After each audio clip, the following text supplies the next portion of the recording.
Okay, somebody is. So for such an intimate gathering, which I appreciate. Just a few words before we begin, and I think that everyone knows everyone, so I'm not going to spend time on introducing more than names, but I just pulled together some notes this morning because I was so loving how yesterday's festival themes seem to intersect and permeate the themes of this panel, at least. And it was so interesting when Niurca yesterday brought up to the first panel the issue of permission. And I felt like that was one of the themes, the way everyone answered it, that really permeates everything we do, not only in terms of dance, but in terms of society. How we're moving back and forth. And I kind of listed various things that people on that panel had said, including Kevin here. There seemed to be communal permission, ancestral, internal or self-permission, cultural, respectful, spiritual. And it seemed to me that this all was kind of floating around in all that we are here for, in a sense. Your paper, Niurca's, which is, and your performance last night, which was site-specific and kind of injected into the premise of permission, not asking permission, no se pida, which kind of, sort of implies also an internal or self-permission as well. And that then also resonates with Yinka's theme in play of going beyond the mulata stereotype and going in and further. And also that Zen thing that says the only way out is through. Reclaiming my time, and everybody I'm sure remembers Maxine Waters, reclaiming my time. And Loomis seems to be reclaiming through this work an invisibilized identity, which again is part of something interesting that you said, Kevin Lamar Jones. You said you would say dance reunion rather than dance fusion. And in some cases, and I want to read a little book, a tiny drop from my first book, not a lot at all, but because it fits in, that this, in terms of dance reunion rather than dance fusion, in cases of having to dig for the Africanist presence, and in this case in flamenco, I call it definitely dance reclamation. What I wanted to mention though, we're talking a lot about enslaved Africans in Spain through this incredible film, but just to mention that Africanist, and quoting myself, Africanist influences have laced through European culture for centuries in 13th century Spain, and I believe that is before the slave trade. At a time when that nation was an ascendant European power, illuminated manuscripts show African and European musicians playing side by side. Spanish culture was a rich landscape of Jewish, African, and Latin strains. Songs, and this goes earlier than the 15th century songs in Gurumbe, songs by the 13th century Spanish king Alfonso, such as his Cantitas de Maria, were accompanied by Africanist rhythms played on the dumbek, an African drum from Islamic cultures. And again, the whole Islamic sense of the cantaor is very much implied there. And again, the whole thing about Moorish, that's really a euphemism for African. So all of these things at play that we are complexifying and going through and beyond at this point, I think. and then Yesenia's theme of Curros, which I talked about a little bit with Raul last night, and how that played in the film when Raul was singing. And this idea of, they were the freed population who, again, brought all of these riches and, again, had been invisibilized. So all of these kind of things, which I think are playing out in the work that we're seeing and that I'm really looking forward to and hearing with our presenters today. It's 2:26. I'm going to give each of you, we can leave if we want. And just so that there's some time for talking afterwards. About 20 minutes for presenting. Okay, so this is my first time presenting on this topic. This is a kind of a surprising turn into my research on aesthetics that just started over the summer. So, curros, rumberos, and cubanos. Since the beginning of the Spanish conquest, Cuban chronistas and historians describe the presence of the black curros, Africans coming from the Spanish peninsula who were accustomed to the Gypsy and Andalusian traditions. Although they were in big numbers during the first centuries of colonial Cuba, they left an imprint in Cuban popular culture. Most scholars look at the Curro traces as extinct and in the past, but I propose in this paper rather a cross-pollination of the Curros into several dimensions of Cubanness. I propose Curros as in the spaces of diasporic intimacies they create with other Afro-Cuban ethnicities as an underground railroad bringing the Spanish popular culture into the New World. A main informant of this piece is my praxis as a dancer, but more importantly as a teacher of Afro-Cuban dance for about 2 decades. To learn to dance Cuban rumba, to teach, I always have to talk about the curros and explain why the flamenco movements shows up unexpectedly in rumba repertoire. But dancing and teaching was only the beginning to keep reading against the grain, ethics and aesthetics entangled to Cuban national construction.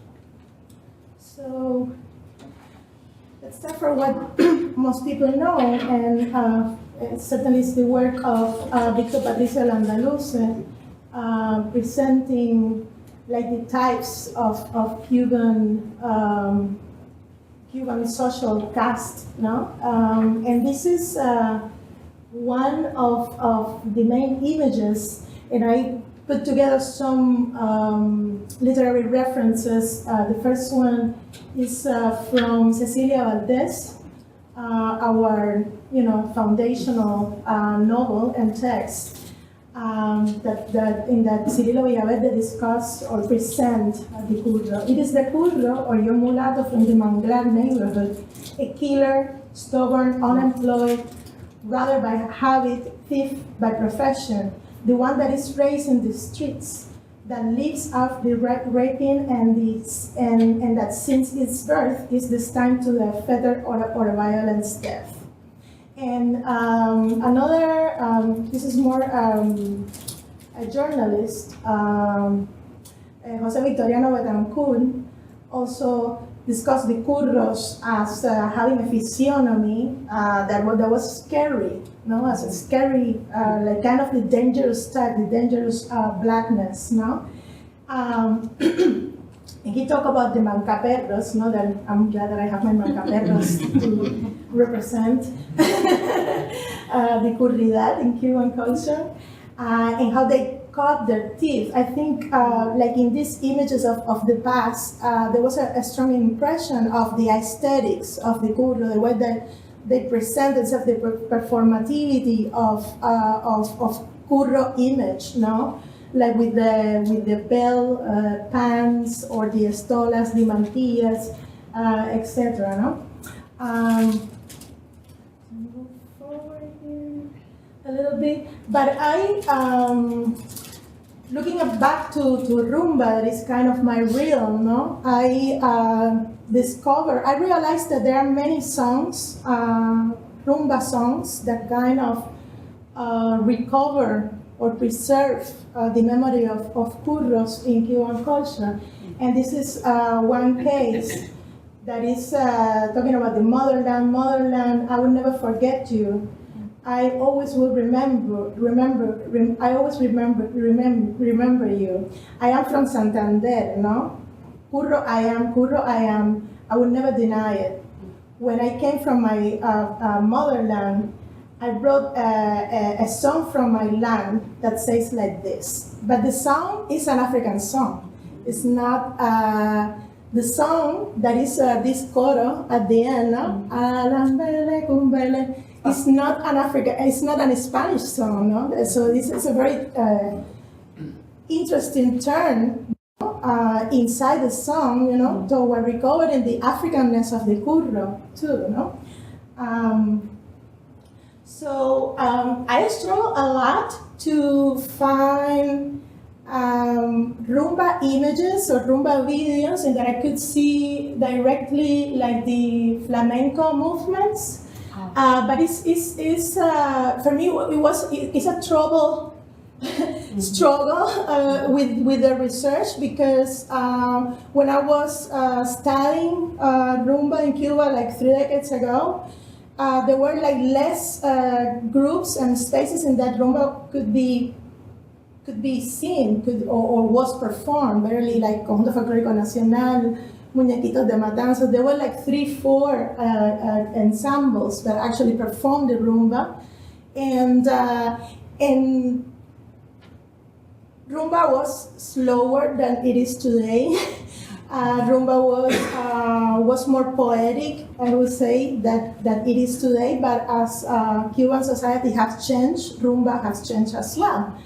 But I could at least found these images of Madeleine Rodriguez and Ismaray, and to me it's interesting, like are the rumberas, no, the women that dance the rumba, or that are teaching rumba today, the one that are claiming kind of this flamenco repertoire inside the rumba. But it was not like that in the past, no? In the past, I remember way more male performers. Yes. That enter and use like the flamenco movements, no? Okay, here's another picture of Madeleine, and just writing a little bit about trying to unravel like the rumba repertoires and the technical aspects of the rumba, no? I was considering, you know, what the rumbera does, you know, also is in conversation with La Maja, no, or the flamenco dancer, no.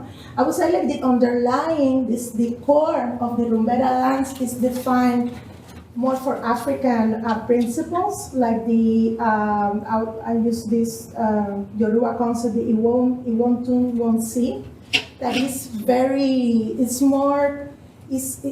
it kind of invites the dancers to move less, no? But it's the less motion or less openness is also an indication in Yoruba culture of divine connection, right? So the best dancer in the Yoruba culture is not the one that do more, but the one that do less, no? Because I don't know, their aesthetics and philosophy tend to these celebrates balance, no, and grace, no. But anyhow, the rumberas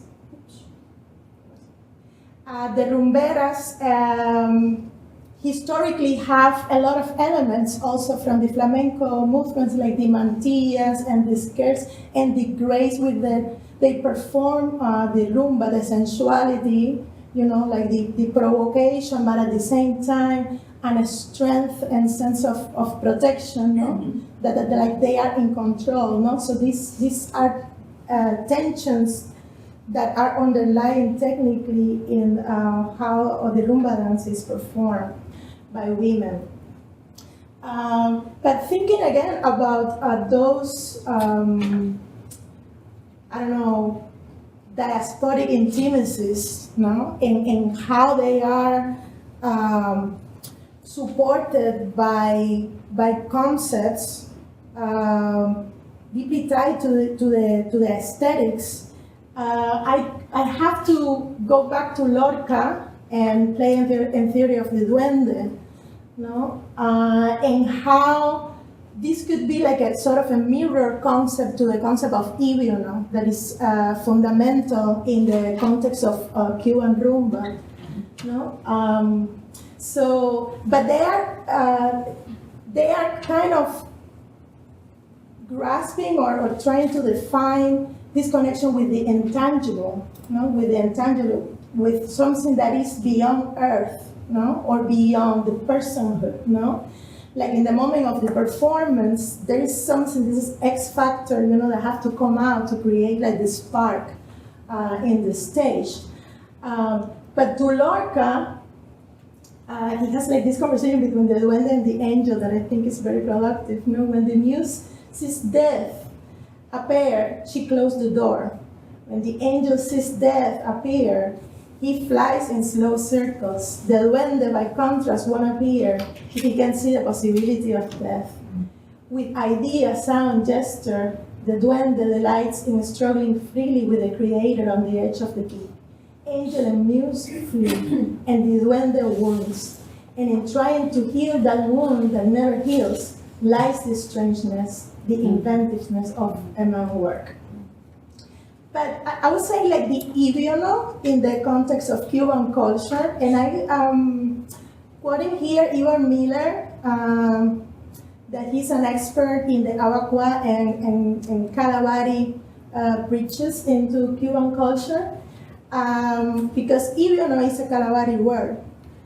So it came into Cuban culture through the Abacua tradition, So ibiono means good intonation in music. The term ibiono may be rhythm or voice that comes from the sea.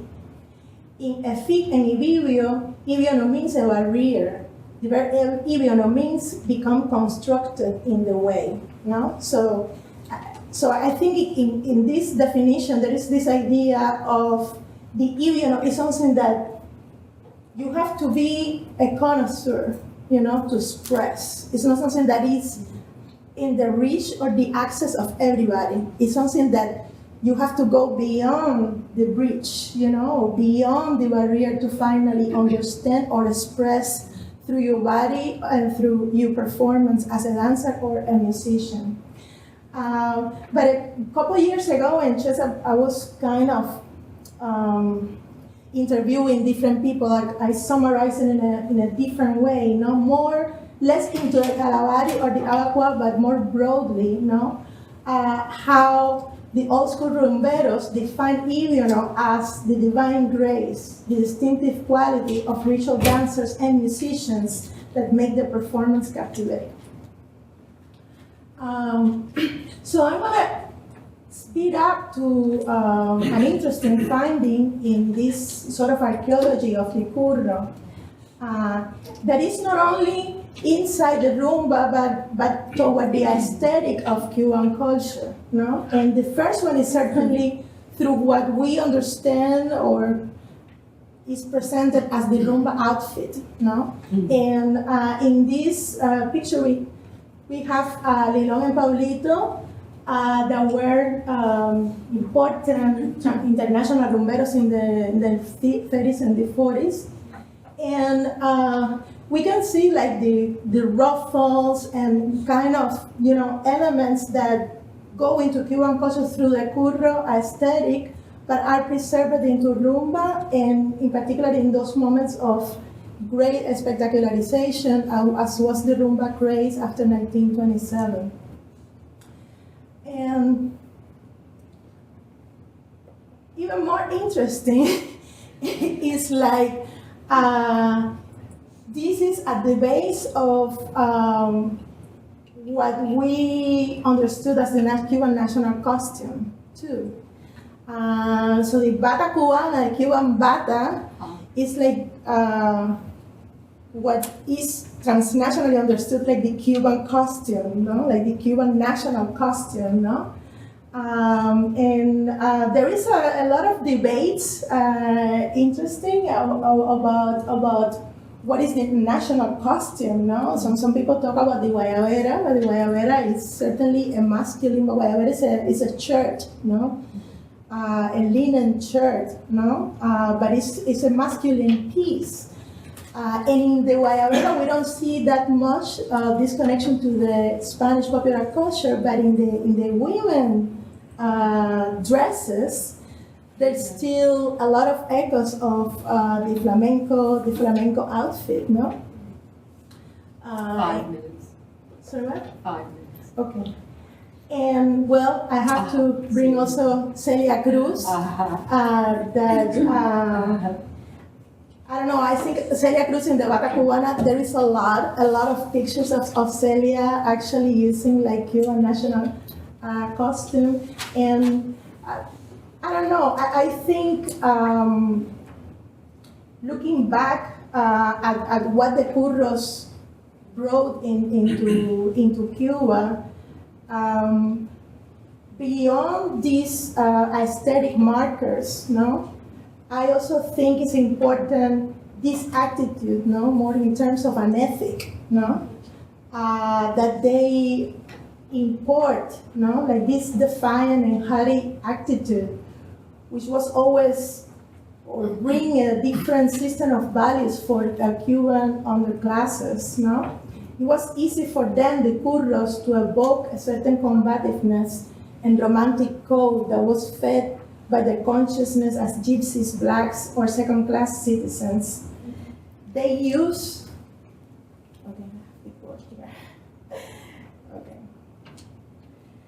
and they embodied it. They performing in playful sensuality and a defiant attitude that stay inscribed in the masculinity codes of Cuban rumba, particularly those of the Colombia. In flamenco, set in the entrance to a tablado, is marked by men with high-rising chests that invocates a divine protection of from real or spiritual harms. With the Otherness, no, there is a fearless entrance into the battle.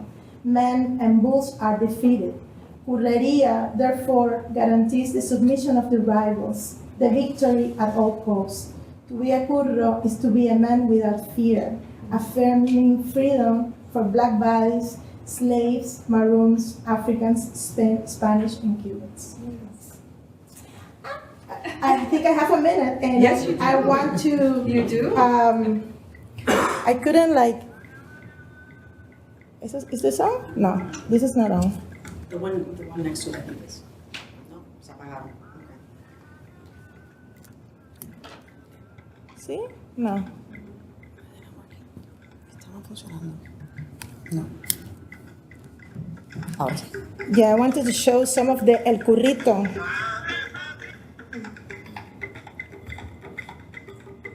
Is it?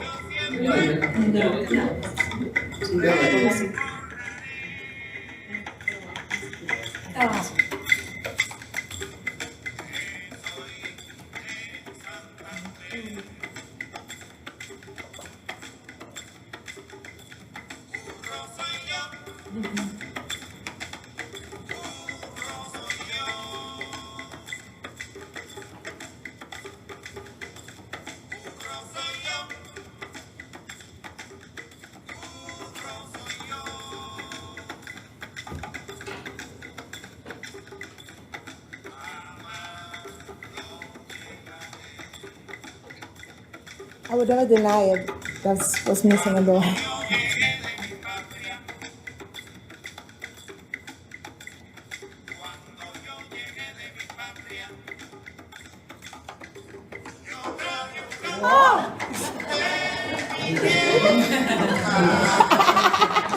Now we can dance.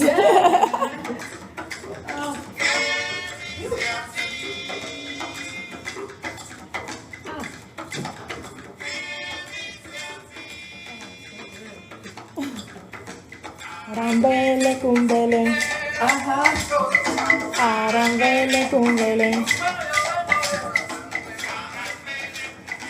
Well, now, thank you. All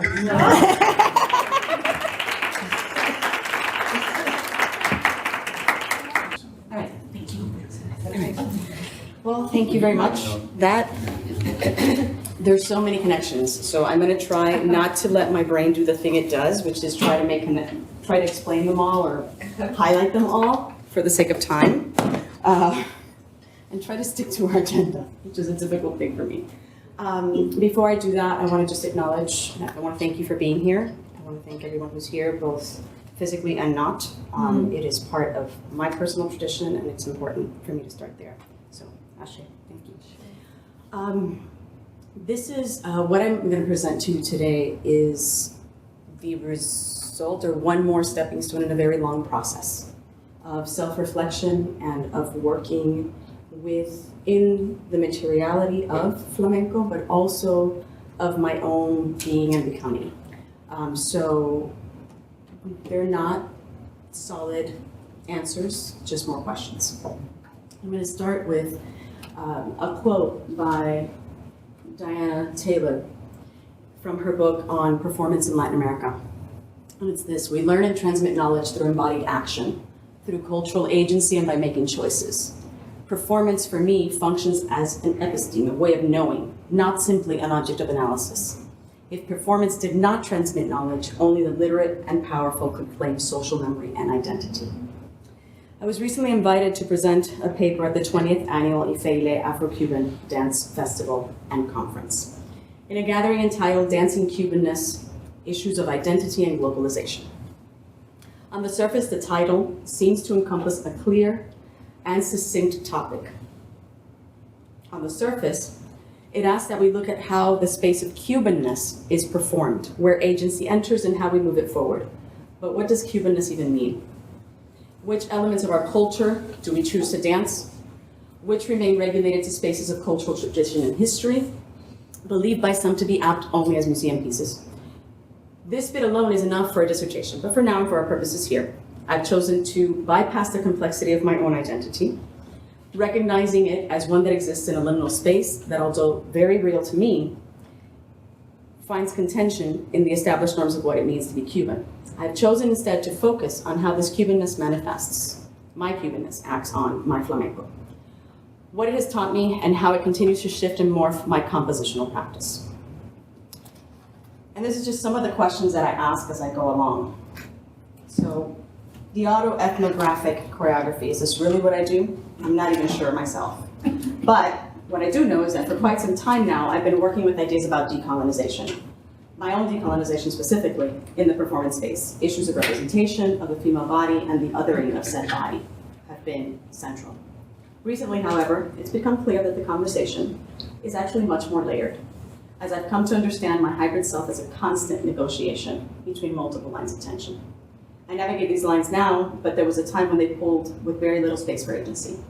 Some time ago, while creating the first stages of the material that would lead to Siempre Quise Ser Bailadora, a recent work that explores the deconstructing of the flamenco performance space and the decolonizing of the mestiza body, there was a moment when I realized that I was beginning to dig further than I had intended. This is always problematic. And this is just some notes from my own practice journals. All practice rehearsals must take place in the space it will be performed. I choose a basement level black box. There's something hidden womb-like about it, and it seems to go hand in hand with the ideas I'm seeking to enliven. It must be clarified that the work with Damaris has been going on for a number of years now, and it is woven into my very personal map.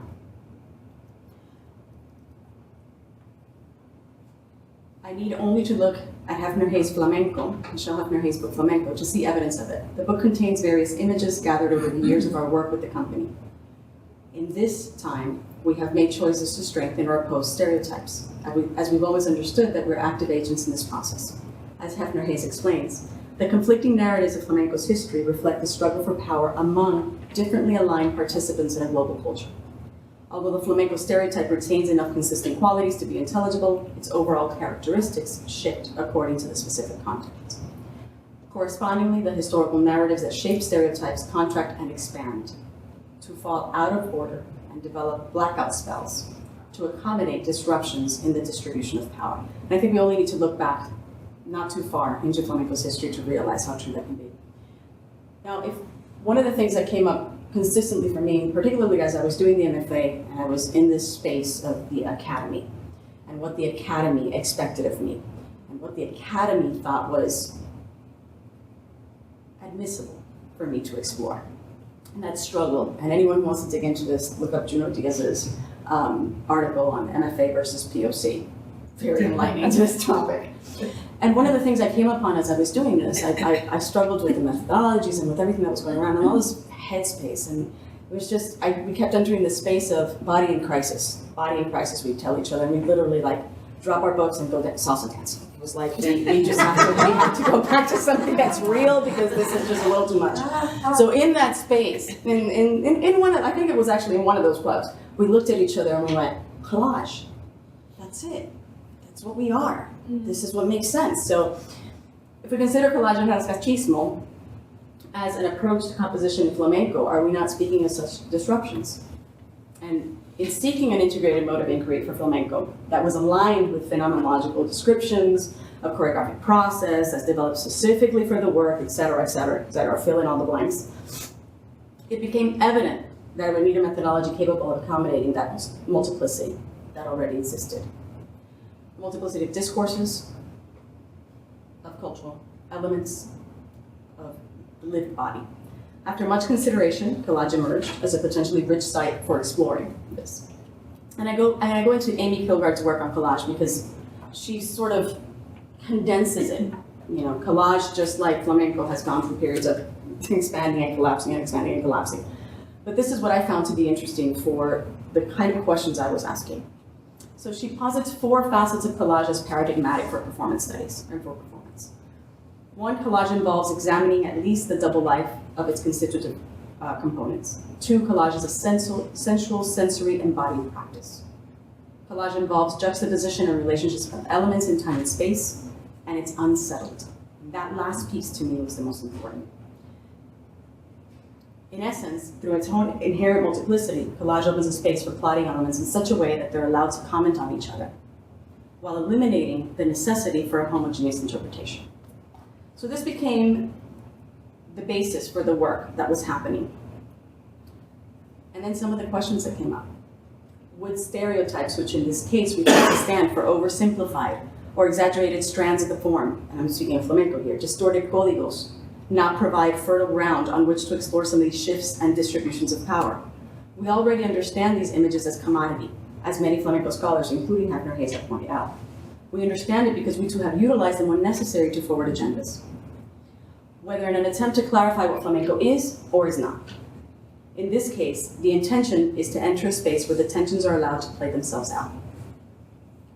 What I've come to understand in this process of utilizing collage and looking specifically at decolonization, deconstruction, all of the D prefixes, I realized that I had to look at what was accepted and normalized, and realized that it was multifaceted and multi-layered. I've also come to understand that it can only be effective if the decolonizing of the moving body also includes the decolonizing of its language, both movement and rhythm. As Kenyan author Ngugi wa Thiong'o, author of Decolonizing the Mind, illustrates when he examines how the mental space of colonized peoples came to be invaded and appropriated. He states, the most important area of domination was the mental universe, the control through culture of how people perceive themselves and their relationship to the world. The language of power is English, and that becomes internalized. You normalize the abnormal and the absurdities of a colonialism and turn them into a norm from which you operate. Then you don't even think about it. I do not want a colonized body. This phrase, said to me by a fellow dancer of similar background and questioning, was the first step to reconsidering the space of experimentation and finding self within flamenco. One would think that I make the correlation directly referencing the Spanish colonization, on the surface at least, the language being flamenco and that which has internalized its form. But I'm actually drawn to the idea driven not by the Spanish elements of my periodics, but instead by the normalizing within the Academy of Eurocentric contemporary canons. For this is the language of power, and this is what becomes internalized. Within contemporary and experimental flamenco, It is the use almost exclusively of Western Eurocentric contemporary dance, theater, and visual arts practices that is the abnormal that has been normalized. The ideas about what is standardizing, normalizing, and acceptable. In me, granted, it's the somatic and contemporary dance training received while in the US and CUNY University, the compositional tools gained while working with choreographers like Liz Lerman and Wally Cardona, the numerous exchanges with Western visual and performing artists, et cetera, et cetera, et cetera. But in me, what is normalized as acceptable is also an unrelenting curiosity of how ritual steeps into composition. It is my Afro-Cuban dance and music training, my own spiritual practice, the understandings I have come to as a result of my own personal history and hybridity, but also of that of my culture. The integrations granted of works by Walter Benjamin, Lefebvre, my own resistance to Foucault, but it's also the works of Gloria Anzaldúa, Fernando Ortiz, Lidia Cabrera, and as Yesenia just reminded me, Cirilo Villaverde and our infamous Cecilia Valdez that we all carry in our backpacks. The body is political. It acts upon a complex system of affairs and states that must be negotiated, and how it does so is dependent on its prehensions. In other words, what if we position ourselves in the in-between spaces, in the hyphens of our hybrid identities, and create work that calls into question our understanding of hybridity and, by extension, the artistic dialogue that can emerge from said space? ¿Qué tal si nos posicionamos? In flamenco, the basis of most of my choreographies, the acceptable and normalized, is form. So if it is the acceptable and normalized that we question, then this is where mine must begin. And as mentioned earlier, it's not through the insertion of yet another normalized canon, but through the insertion of my own personal habitus and expression. At first glance, and this is a direct reference, I'm so glad that Yesenia went first because there's so many intersections with this topic that it was like the perfect foundation. It's like, yes, this is good. At first glance, within flamenco circles in Spain, this would seem manageable at least. And I see various faces in the room of those who have had experiences living this habitus. One finds a strange mixture of nostalgia por Cuba, evidenced by phrases like "Más se perdió en Cuba," but also a fascination or resonance with the contemporary Cuban music and rhythms. I say resonance because I'll pull on this thread later in the historical ties. This mixture posits a Cuban dancer in a space of some privilege within flamenco. And I know both Yinka and Nelly are shaking their heads because they perfectly understand what the kind of space that I'm talking about, where as a foreigner, there is a definite gauge. It's almost like a barometer of how close can you get to the thing that looks like the flamenco body, and then we'll position you depending on that. And it's very real. It's a very real lived experience. This mixture posits a Cuban dancer in a space of some privilege. You're still an outsider, a frontera, but there's some level of acceptance because you're from that exotic place that is lost and forever frozen in memory, while simultaneously the home of Che, and in the post-Franco mentality, a place to be admired for its resistencia. And ultimately, you also come from a rooted form. Some time ago, but again, I ask, what is Cuban? Who is Cuban? How do we navigate these waters? What defines culture, identity, and habitus? Who gets to determine it? These are the questions that fly around on a regular basis. Some time ago, I had the pleasure of spending time with non-disciplinary art scholar Mayra Morales. Morales is equal parts traditional scholar, readily quoted in Whitehead, and Mexican chamana. And during our exchange, in the middle of this crisis of, oh my God, I'm just trying to present my thesis proposal, and we can't get past the first 2 sentences because there's no willingness to go deep. Mayra shared a story of, as a young child, her father was a diplomat in Mexico, and one day coming home from school, and one of the kids having said to her in a very derogatory manner, "Tu padre es indio, your dad's Indian," referring in a very disrespectful manner to the indigenous populations of that area. And he didn't answer the question. He said, "Ven conmigo," grabbed her hand, took her to the market, walked her through the market. And anybody who's ever been in a market in Mexico, it's a hodgepodge of cultures and people and all sorts of things happening. And they came upon this one woman selling her wares of one particular indigenous group. And the father turned to her and said, "Am I Indian?" And she looked around, she must have been 8, 10 years old, and said, "I'm not sure, but you're not this."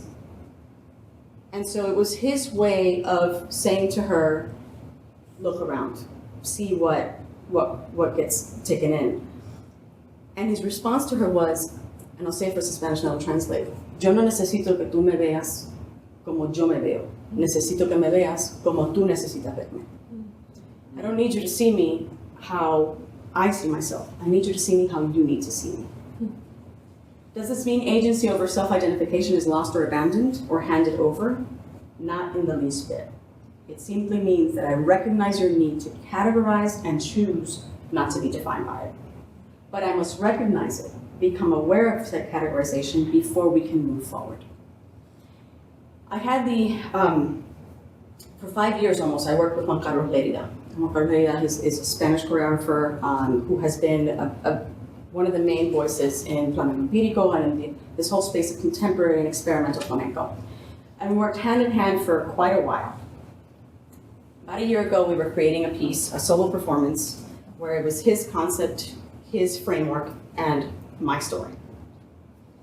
And through that process, I realized how much, even with this person that I had already been 5 years in a mentorship relationship with, how much of what was okay as contemporary and experimental flamenco, how much of how that story was expressed, or what were the codifications that I used, were dependent on, they fit, where they aligned with Merce Cunningham's thoughts on randomness, the music of John Cage or Steve Reich, minimalism, etc., etc., etc. And in I come with my stories that have absolutely no connection to any of this. And so it was a very problematic space. We handled it, but it was problematic. And one of the most interesting things that happened was, he said to me, in a moment of frustration, he said, tell me which is the quintessential copla for all Cubans. And I just sat there and I went, ay penita pena. Like it was just a no-brainer. There's even, La Profecía de Amanda, there's all of these references to Lola Flores and ay penita pena in popular Cuban culture. And he looked at me and said, that's impossible because that, there's so many that are more popular than that. And he really couldn't understand it. So fast forward 2-3 days later, we're at his partner's house and Manolo's just made coffee, a dear friend of mine, also Cuban. And he says, Manolo, what's the quintessential Cuban, the copla for the Cubans to identify with Spanish culture? Manolo says to him, and I brought it with me because it was just priceless. He says, wait, no te lo digo, te lo enseño. Grabbed a chair. Si en el firmamento, and went on and on and on to sing Ay Penita Pena. 6'4" Cuban man, okay, suddenly turned into Cecilia Valdez. It was priceless. And so what it taught me in that moment, it was like hitting a wall head first, saying, oh, okay, there are more questions here than I actually thought. Then there's the layer of the evident cross-pollination between Cuba and the south of Spain. The famous letra del tanguillo is the clearest example. La Habana es Cádiz con más negrito, Cádiz La Habana con más salero. It's the one that's constantly referenced over and over.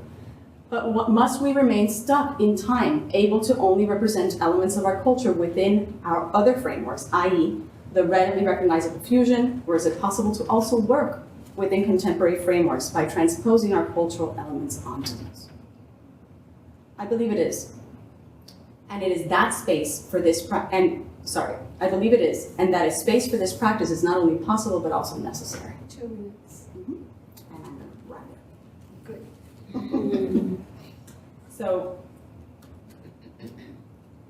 in other words, what if we position ourselves in the in-between spaces, the hyphens of our hybrid identities, and create work that calls into question our understanding of hybridity, and by extension, the artistic dialogue that can emerge from said space? ¿Qué tal si nos posicionamos? In a recent conversation with fellow artist Paola Escobar, she was telling me the story about applying to Red Cat, to a residency, Red Cat here in San Francisco. Somebody was supporting her in this process, was also part of the panel. She was not chosen for the residency. And in a frustration of trying to explain to her why she wasn't chosen, the person said to her, es que tu trabajo no parece el trabajo de una mujer de color. Oh. The problem is your work doesn't look like the work of a woman of color. And her response to me was, it's a common shared conversation. That's okay, this is the end. Common conversation in this. She said, and once again, nuestro trabajo es invisible. And once again, our work is invisible. And I will leave it with that. Like I said, I was just going to leave more questions, not any answers. So thank you. Thank you.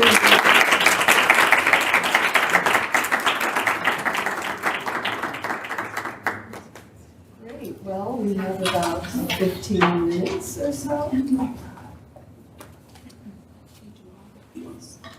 Brenda, how do you want us to do this? You want us to sit back up here? Or I think we could, Okay. yeah.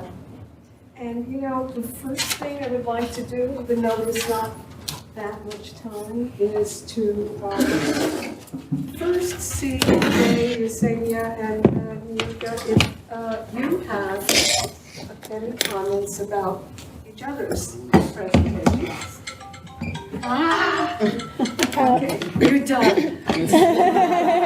I have a question for you, Jane, because I was kind of surprised to see a vacuum about Cuba in the conversation of Atlantic Cajón, one, and second, also because also in your linguistic exploration also evade like the Ngoma drums, for example, that are Cuban too.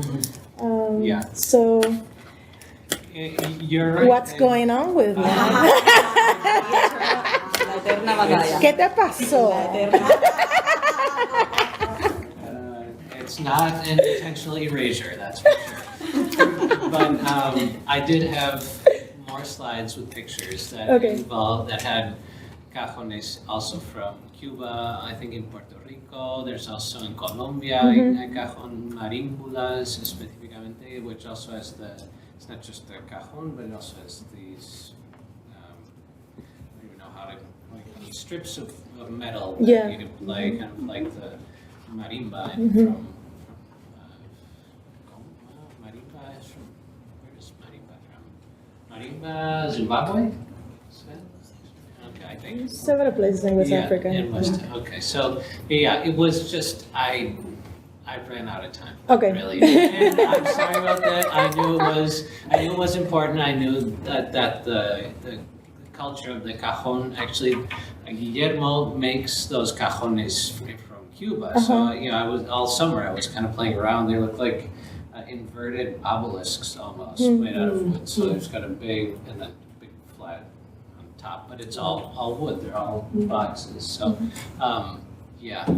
Thanks for pointing that out. No. I didn't want to be And able to also, mention it. like through your presentation, I was also thinking. I haven't seen actually written any work on Cuban marimba, but just it happened that I come from a rural area. Okay. And I remember like my grandfather, that somebody that never claims to be a musician or anything, but he has a marimba and he sit down and play the marimba every afternoon. So it seems kind of a tradition that, you know, it was isolated, and I think like most ethnographers and researchers work about Cuban urban population and groups and traditions, but certainly there is a lot of other stories that can be told, like looking at other spaces as well. Thank you. That was actually my question as well, for the same reason, because it seems like the rural traditions are just not documented enough, and that there's so many more links there. You know, I mean, if we look at, you know, settlement patterns, and we look at, you know, where people move around and where they intersected, and the urban, the urban is always the place that we go to because we assume that that's where, you know, the most mixing happened. But in Cuba in particular, but there's... I think it's connected to your own concept of colonization too, no? I think, for example, a city like Havana, there was a lot of, there is a lot of archive that has been produced about that. So, of course, I don't ask every researcher to be an archaeologist, as I call myself, no? Like grasping, you know, kind of the places in that there are no sources, but if you follow the sources, these are the sources that you're going to find. Right. Exactly. Anyone else from? I did. I also had a question for you. When you're talking about the need, you understand the need for someone else to see you as they need to see you. I'm always, especially lately, I think right now in America, we feel a lot of divisions. I do, at least, and with my family, friends, people across the spectrum, and one problem that I recognize with people who I tend to be more on the left and progressive like I am is it's easy for us to dismiss people like my parents, for example, and just be like, you're sorry, we can't converse. But I was wondering, maybe, do you think that phrase that you mentioned could somehow alleviate some of that divisiveness? I'll tell you what it's alleviated for me. I'm evidently white passing, and it's very difficult for me to be in certain spaces because there is a negation of parts of me when I enter those spaces. And it's always been very problematic for me. And it's in that space of coming to understand that, or rather, let me put it this way, in fighting that for years and years and years and years, and getting to the place of being physically, mentally, emotionally exhausted by it. When I heard her in that moment say that to me, I thought, whoa, like my mind just exploded. I went, okay, this is a place to start from. Because if I'm able to hear where you're seeing me from, and start to begin to get a sense of how you see me, then I can get a sense of where does this conversation even need to begin? You know, my insistence for so long was about saying, this is who I am, this is who I am, this is who I am, this is who I am. And that not being seen, or simply, I was having a conversation with the artist who worked with me on this piece last night. And he said, the problem with me in the academy is that when I draw a circle, I'm not just drawing a circle. There's a hoya, there's a cipher, and the problem with the faculty is they're looking at a circle. And when I tell them there's a hoya or a cipher, they don't believe me. So that's, all of these conversations intersect for me. I can only fight that so far because it's the information that's coming at you. So, okay, tell me where you stand. Tell me where you see me, and then I can decide, do I want to even enter that space with you? Because I may not want to. I may say, okay, that's all good. See you on the next route, Or I may say, okay, now I get a better sense of where you're at, and we can begin to converse. So yeah, I think it does alleviate. All your presentations got my brain, but yours brought me back to 1970 when I had a musical instrument company called Gentle Sounds, and I was also making things out of gourds. Oh, yeah. And I was selling them all over the world, all over the country. And I was making musical instruments, and I kept on thinking about gourds and gumbe and and the Hawaiian ipus that they make, that hitting, and that's where I was thinking that maybe the box might have had its earlier. Have you explored that? Have you thought about it? I did find footage of different gourds also in Peru. I had to cut some out. Into Africa, they used them as boats. Yeah.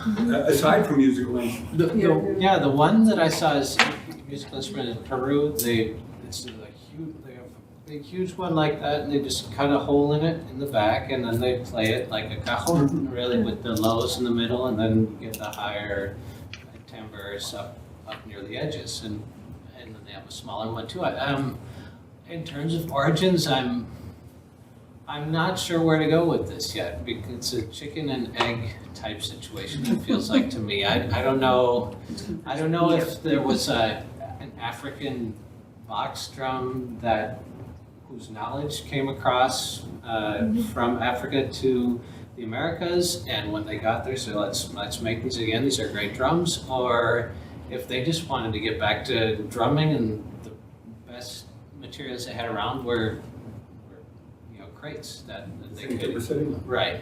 So I'm not sure, but I was fascinated. I've seen those gourds used also. That begins with a G. It does. This is true. This is true. I'm going to keep looking at that. Yes. Thank you. So, Niurca, we've been kind of like 6 degrees of separation for many, many years now. We have a mutual friend, Alice, who I feel like Yes. we're all talking about the same things. Like, I had to call her up a couple of weeks ago crying because I'm in the middle of trying to finish my dissertation, trying to fit myself into the academy. And I'm in the dance studies world, which is equally as problematic, and I just could relate so much to what you're talking about. As well, I don't perform anymore, but back when I did, my background is text-based, tejana. So, but every time I'm in the flamenco space, everybody's like, oh, well, eres española, you're Spanish. And they're like, no, I'm not. Like, and so it kind of, I feel you on that, you're erasing a certain part of your identity and having to conform. Like, my Mexican-American grandmother made me have an H in my name. When my mother wanted to name me Teresa, she put the H in there because she thought it would make me sound more Anglo. Every time I'm on a flamenco show, they take out the H. I can put it in there all I want, they take it out. You know, so I feel like that's a certain part of my story that's like maybe doesn't fit with that narrative. So I guess basically my question is, are you going to be like entering into more of these dance study spaces? Are you going to be going to more conferences so that like the DSA in Malta, I was the only one who's setting up flamenco. In the entire conference, there's like hundreds of papers. I believe it. It's very lonely. I know. For me, you know, Teresa, it's a space that I kind of, this is the only way I can explain it. It's like the difference between growing up in, you know, the waters of the Caribbean and trying to put your foot in the beach in Spain.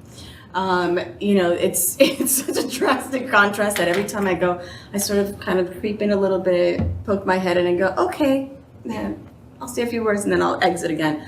For me, the problem is that I feel, and this is what I'm trying to get across in this and in what I do, is there has to be an embodiment. There has to be. Yes. We can theorize all we want, back through history, you know, through performance studies paradigms, we can theorize all we want. But if there isn't a connection to what actually happens, and if we don't take into consideration the flexibility of human survival, what happens, the flexibility and the spontaneity that's necessary when it's about survival. You got to figure out how to fit in. You got to figure out how to make this thing happen. You know, no, we don't have the extremes that we had 200-300 years ago, but they're still there. You know, the microaggressions there, all of it is there. And so if we don't take that into consideration and we don't keep seeing how, to me, it's the beauty of flamenco. It exists in both the tribal and the individual. It exists in the space between the two, you know? It's one informs the other. And if both of those things are not having the conversation hand in hand, to me, it's a very scary place, and it's a place I choose not to step into because I usually get myself in trouble. So, but yeah, I think it is necessary. I think it's very necessary. I think it's very necessary, you know, to have spaces where both are given, you know, a place in the conversation.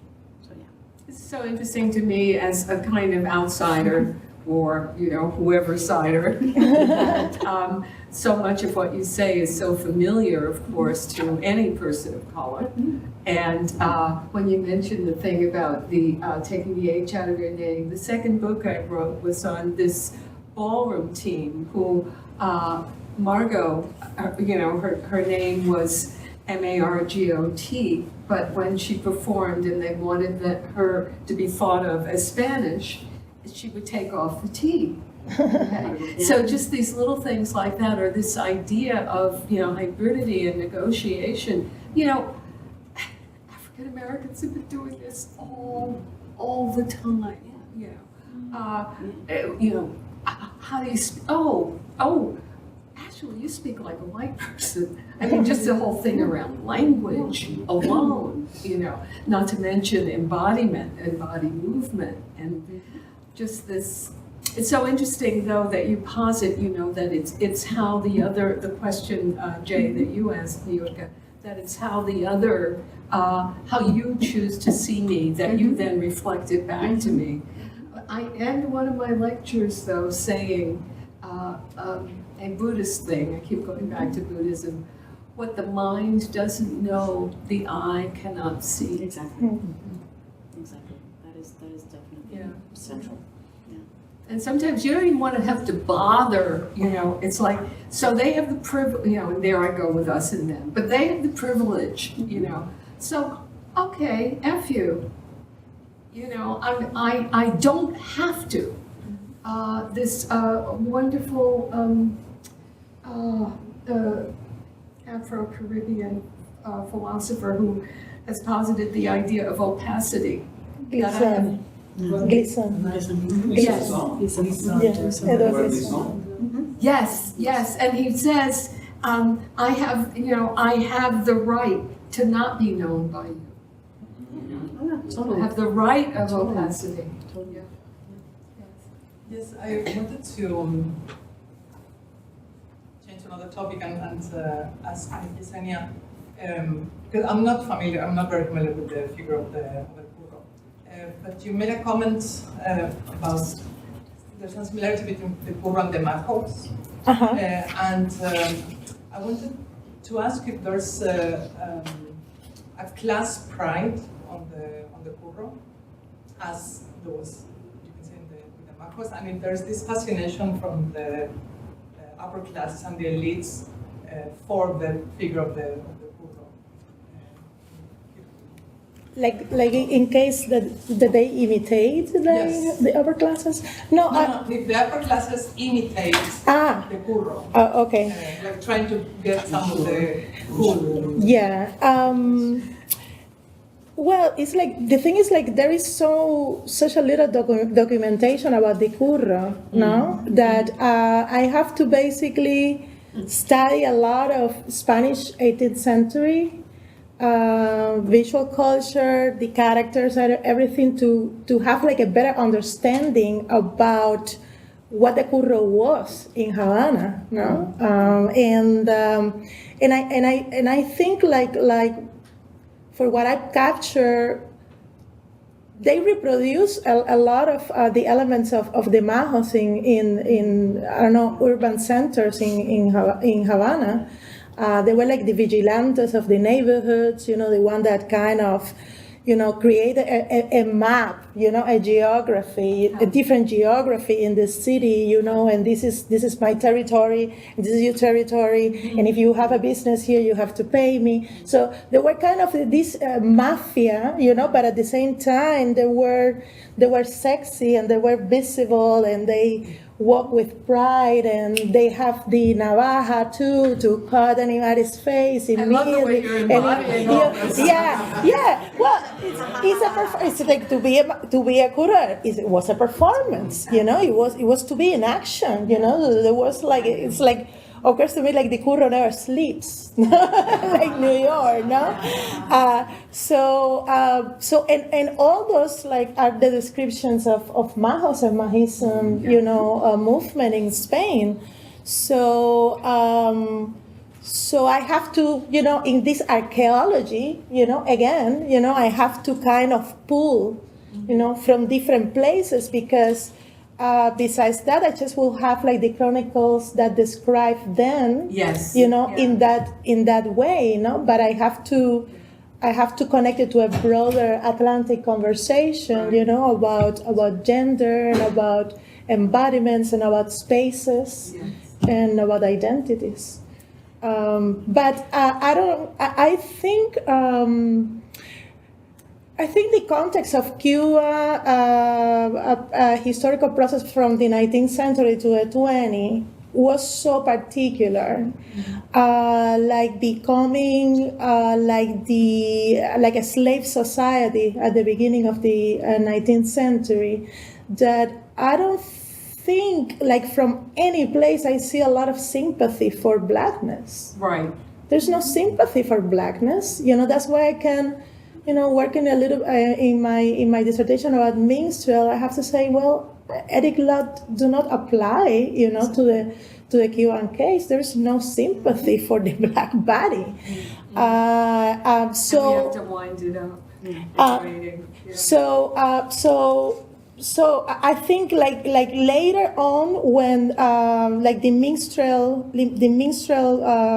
theater become such a commercial trend, not only in Cuba but in the Caribbean. And I'm talking about Cuban minstrel theater, and I'm talking about a minstrel from the U.S. Then you see kind of this play and carnivalization, these ludic spaces, in the upper classes can embody, But I think it was a moment in that there was enough distance, right? In between the performativity of blackness, it was so well established that they could play with it, but not in the case like the Bourbons, dress as majos, etc. Okay? So, And this is obviously all to be continued. Yes.